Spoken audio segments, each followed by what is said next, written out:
আমার ক্লাসে সবাইকে স্বাগত। আশা করি তোমরা সকলে খুব ভালো আছো।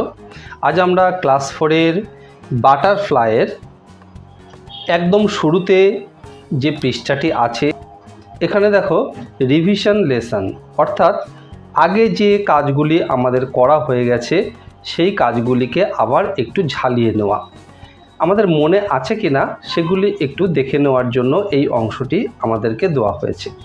তো এখানে দেখো অ্যাক্টিভিটি 1-এ look at the pictures, match the animals in group A with their babies in group B, অর্থাৎ ছবিগুলিকে দেখো এবং অ্যানিম্যাল এই যে প্রাণীগুলো আছে এই প্রাণীগুলো এ গ্রুপ আর বি গ্রুপে অর্থাৎ এই বি লাইনে তাদের বেবিজ অর্থাৎ তাদের বাচ্চাদের নাম দেওয়া আছে, সেই নামের সাথে মিল করতে হবে। তো কিভাবে করব দেখো, প্রথমে আমরা এই যে শব্দগুলো আছে অর্থাৎ বাচ্চাদের এই প্রাণীদের যে বাচ্চার নাম সেই বাচ্চার নামগুলোকে আগে আমরা জেনে নিই, তাহলে আমাদের কাজটি করতে সুবিধা হবে। এখানে দেখো কাপ, কাপ মানে কি? বাঘের বা সিংহের বাচ্চা। ফন, ফন মানে কি? হরিণের বাচ্চা। পাপি, পাপি মানে কি? কুকুরের শাবক অর্থাৎ কুকুর ছানাকে বলা হচ্ছে পাপি। আর একদম শেষে আছে কাফ, কাফ মানে হলো হাতির ছানা বা গরুর ছানাকেও কিন্তু কাফ বলা হয়। তো এখানে দেখো গরু নেই, এখানে হাতি আছে, তাই আমরা এখানে হাতির শাবক অর্থাৎ হাতির বাচ্চাকে আমরা ধরে নেব। তো আমাদের মিল করতে হবে, ম্যাচ করতে হবে। ম্যাচ আমরা কিভাবে করব? আমরা দাগ দিয়ে দিয়ে করব, তীর চিহ্ন দিয়ে আমরা ম্যাচ করে দেব।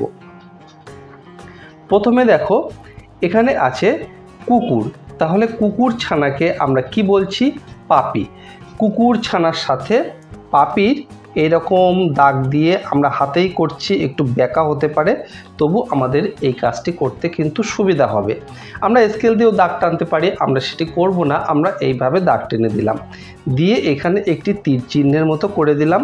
দেখো এই যে পাপি আর এখানে কুকুর অর্থাৎ কুকুর ছানা, তার নাম হলো পাপি, এইভাবে আমরা মিল করলাম।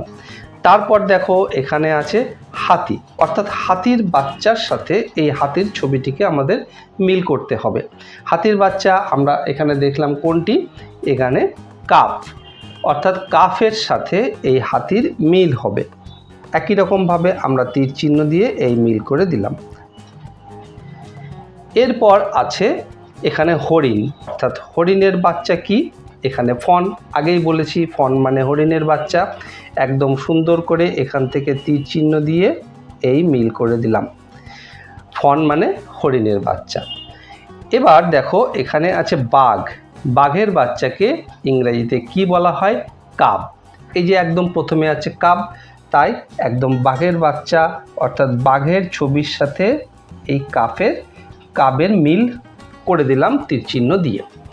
তাহলে তোমরা বুঝতেই পারছো যে কোন প্রাণীর বাচ্চাকে কি বলা হয় সেটিকে আগে আমাদের জানতে হবে। আমরা জেনে নিয়েছি, তারপর একে একে সেই ছবির সাথে তাদের বাচ্চাদের যে নাম তার সাথে আমরা মিল করলাম।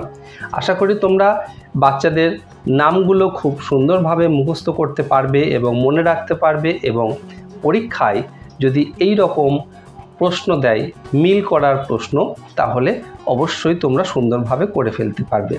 ভিডিওটি ভালো লাগলে অবশ্যই একটি লাইক করো আর তোমার বন্ধুদের মধ্যে শেয়ার করে দিও, তাহলে তোমার বন্ধুরাও কিন্তু শিখতে পারবে।